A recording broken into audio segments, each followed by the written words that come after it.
দর্শক,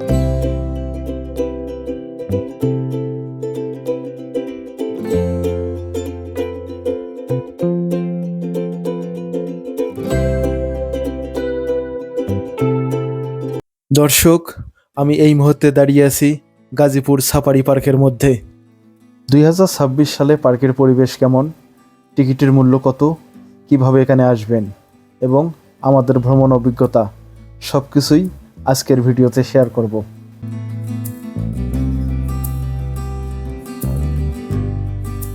Gazipur safari park আসতে চাইলে দেশের যে কোনো প্রান্ত থেকে সর্বপ্রথম আসতে হবে গাজীপুর চৌরাস্তা।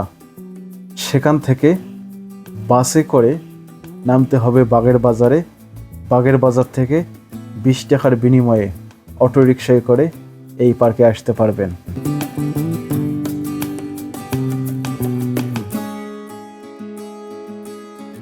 এই পার্কের প্রত্যেকটি টিকিটের মূল্য 50 টাকা, তবে স্টুডেন্টদের জন্য প্রত্যেকটি টিকিট মাত্র 10 টাকা।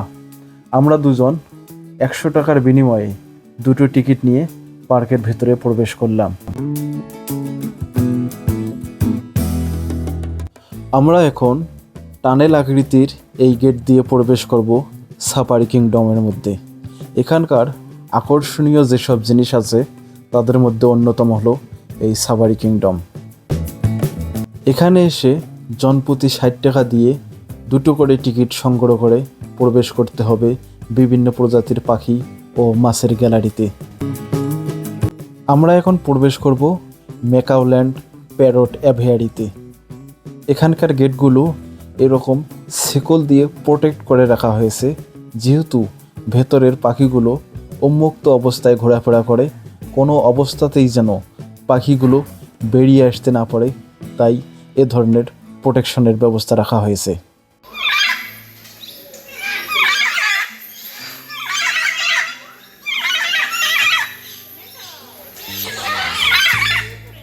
এখন যে সব পাখি দেখতে পাচ্ছেন এগুলো হচ্ছে ব্রাজিয়াল ম্যাকাও। এখানকার পাখিগুলোর মধ্যে বেশ কিছু কালারের বৈচিত্র্য দেখতে পেয়েছি।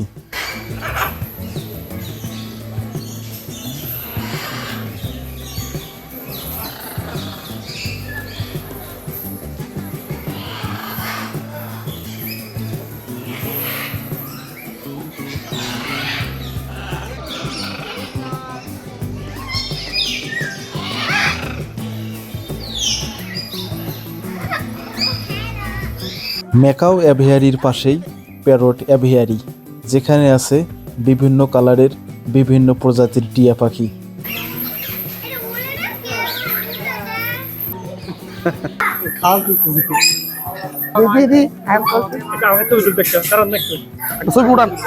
সুন্দর একটা মুহূর্ত।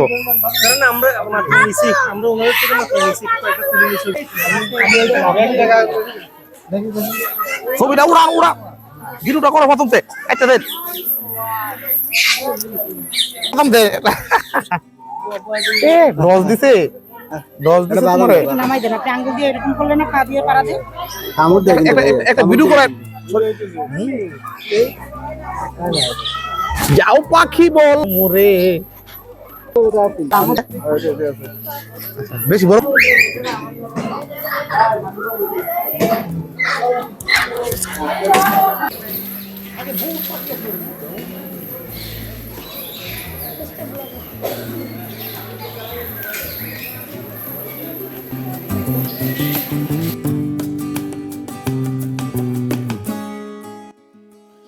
দর্শক, আমরা এই মুহূর্তে দাঁড়িয়ে আছি অ্যাকোয়ারিয়াম গ্যালারির সামনে।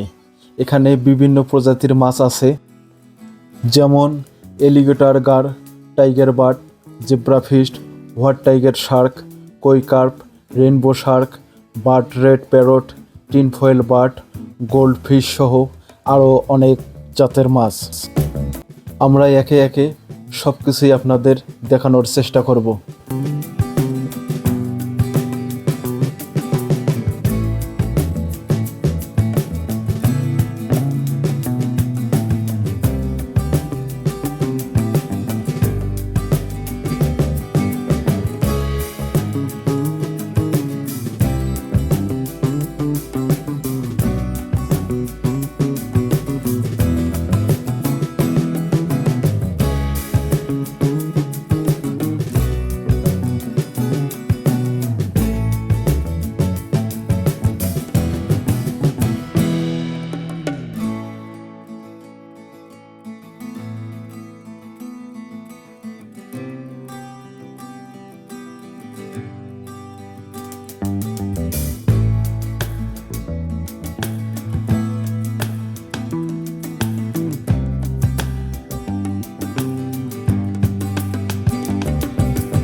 অ্যাকোয়ারিয়াম গ্যালারি থেকে বের হয়ে আমরা চলে আসলাম ভার্চুয়াল রিয়েলিটি শো 9D মুভির দেখার জন্য, যার টিকিট মূল্য ছিল 100 টাকা।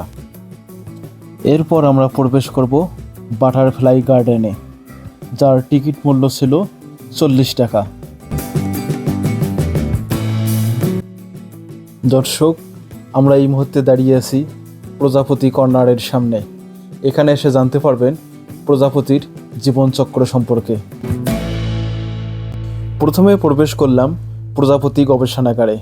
প্রজাপতির জীবনচক্র মূলত 4টি ধাপে সম্পন্ন হয়। প্রথমে ডিম পাড়ে, ডিম থেকে শুটকিট, শুটকিট থেকে মুটকিট এবং মুটকিট থেকে পূর্ণাঙ্গ প্রজাপতিতে পরিণত হয়। এই গবেষণাগারের দায়িত্বরত একজনের সঙ্গে কথা বলে পুরো বিষয়টা জানার চেষ্টা করব। সৃষ্টি হয় 4 ধাপে। এদিকে তাকানো যায়। প্রথম হচ্ছে গাছের পাতায় ডিম পাড়ে। এরকম কচি পাতা আছে, যেমন আপনার এটা হচ্ছে আম গাছের পাতা না, আম গাছের পাতা আছে, লেবু গাছের পাতা আছে। পাতায় ডিম পাড়ে, ডিম পাড়ার পরে 2 থেকে 3 দিন গেলে ডিম পেটে এরকম ছোট লার্ভা হয়। দেখেন এটা কিন্তু একটা কালার আছে, কিন্তু এটা ভিন্ন কালার। লার্ভাগুলা পাতা খেয়ে খেয়ে যখন বড় হয়ে যায়, তখন আপনার এদের মুখ দিয়ে একটা আঠালো লালা বের করে একটা আবরণ তৈরি করে। এটাকে পিপা মুখকিট বলে।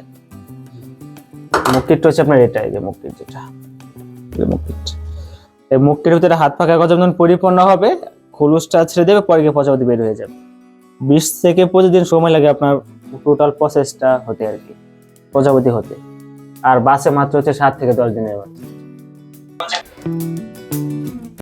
প্রজাপতি গবেষণাগার থেকে বের হয়ে আমরা প্রবেশ করলাম প্রজাপতি গার্ডেনে জীবন্ত প্রজাপতি দেখার জন্য।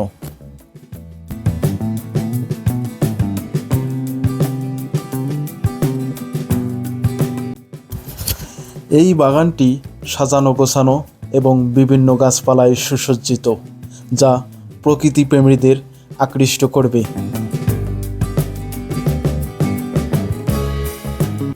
এই বাগানের মধ্যে আছে ছোট্ট একটি কৃত্রিম ঝর্ণা। আপনাদের মধ্যে যারা সেলফি লাভার আছে, বিভিন্ন সময় মোবাইল দিয়ে ছবি তুলে সোশ্যাল মিডিয়ায় আপলোড করে থাকে অথবা স্মৃতি হিসেবে মোবাইলের গ্যালারিতে রেখে দেয়, তাদের জন্য এই বাগানটি হতে পারে একটি আদর্শ জায়গা। প্রজাপতির বাগানের ভেতর অনেকক্ষণ ঘোরাফেরা করলেও মাত্র কয়েকটা প্রজাপতির দেখা পেয়েছি, যা ভিডিও করার আগে উড়ে গিয়েছে। আমার মনে হয় পার্ক কর্তৃপক্ষের এই দিকে গুরুত্ব দেওয়া উচিত। দর্শনার্থীরা যদি প্রজাপতি বাগানে এসে প্রজাপতি দেখতে না পারে, তাহলে এখানে আসার উদ্দেশ্য কী? আমরা প্রবেশ করলাম নেচার হিস্ট্রি মিউজিয়ামের ভেতরে। এখানে বিভিন্ন প্রাণী মৃত অবস্থায় সংরক্ষণ করা আছে। আমরা কিছু প্রাণী আপনাদের সামনে দেখানোর চেষ্টা করব। প্রথমে দেখতে পাচ্ছেন তক্ষক, এরপর দেখতে পাচ্ছেন লায়ন কাপ,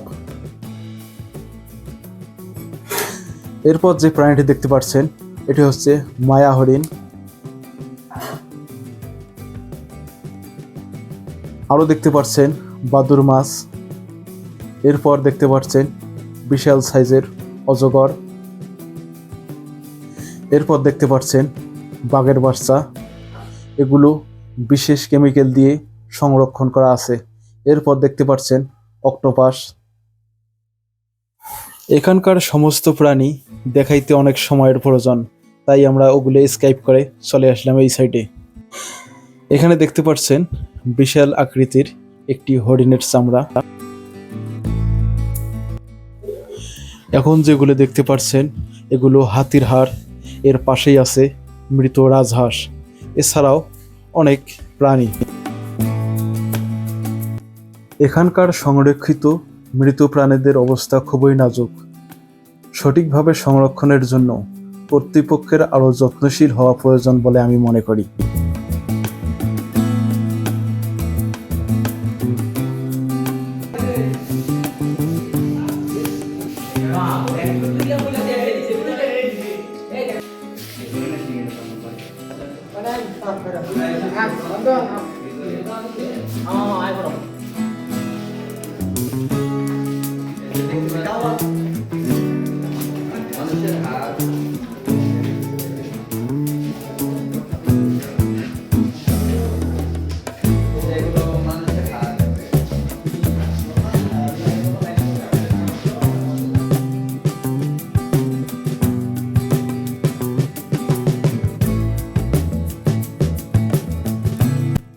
এখন আমরা প্রবেশ করলাম ময়ূরের গ্যালারির ভেতরে।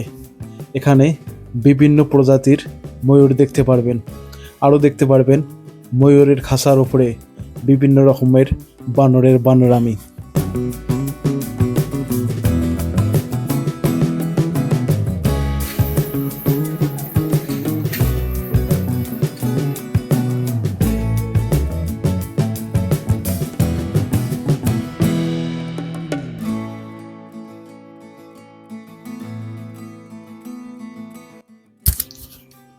এখন আমরা চলে আসলাম ইমু পাখির খাঁচার পাশে। এখানে আসলে খুব কাছ থেকে এই পাখিগুলো দেখতে পাবেন। ইমু পাখির খাঁচার পাশেই আছে উট পাখি। বিশাল সাইজের এই দৈত্যকার পাখিগুলোর উচ্চতা প্রায় 8 থেকে 10 ফুট হবে।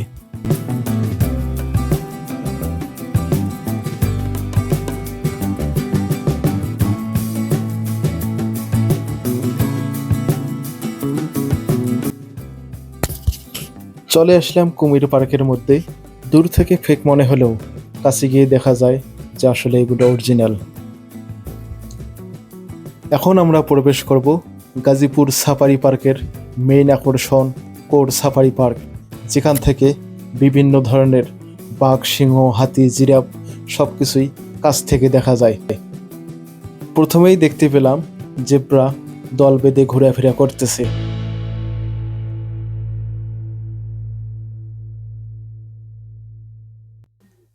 এরপর দেখতে পেলাম হরিণের দল।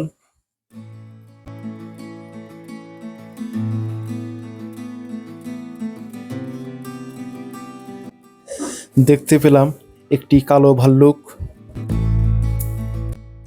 এরপর দেখতে পেলাম বনের রাজা সিংহ দুইটি পাশাপাশি শুয়ে আছে।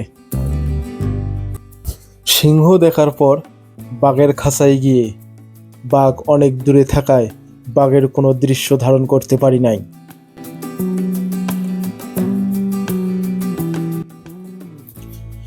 বন্ধুরা, আমরা প্রায় ভিডিওর শেষ প্রান্তে।